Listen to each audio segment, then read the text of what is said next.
இன்னைக்கு இஃப்தாருக்கு என்ன ஸ்பெஷல் அப்படின்னு பார்த்துக்கிட்டோம் அப்படின்னா வடை பஜ்ஜி தான். ஆனால் என்ன அதில் ரொம்ப ஸ்பெஷல் அப்படின்னா நம்ம பக்கத்து வீட்டுக்காரங்களோட திரும்பவுமே ஷேர் பண்ண போகிறோம். ஏற்கனவே கொடுத்தது ரொம்ப நல்லா இருந்துச்சு, இன்னொரு வாட்டி சாப்பிடணும் போலே இருந்துச்சு அப்படிங்கிற அளவுக்கு சொல்லியிருந்தாங்க.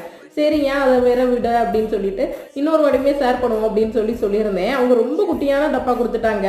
நம்ம வந்து வடையும் பஜ்ஜியும் சேர்த்து கொடுக்கலாம் அப்படின்னு சொல்லி நான் இந்த வாட்டி பிளான் பண்ணியிருந்தேன். எப்படியோ வச்சு கொடுத்துருந்தேன். ரொம்ப நஞ்சு போயிடுச்சு எல்லாமே. மற்றபடி டேஸ்ட்லாம் சூப்பராக இருந்துச்சு அப்படிங்கிற மாதிரி சொல்லியிருந்தாங்க. ரொம்ப ஹாப்பி.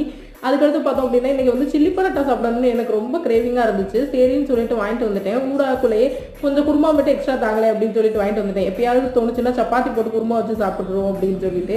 சில்லி பரோட்டா உங்களுக்கு தெளிவாக தெரியுதான்னு தெரியல, பயங்கர ஆயிலியாக இருந்துச்சு. இன்றைக்கி சகருக்கு பார்த்துக்கிட்டோம் அப்படின்னா சிக்கன் தான். அதுவுமே சில்லி பரோட்டா வாங்க பையில தான் வாங்கிட்டு வந்திருந்தேன். ரொம்ப கம்மியான குவான்டிட்டியில் தான் செஞ்சிருந்தோம். ஏன்னா அந்த நேரத்துக்கு நம்மளுக்கு பெருசாக எதுவும் எடுக்காது அப்படின்னு சொல்லிட்டு.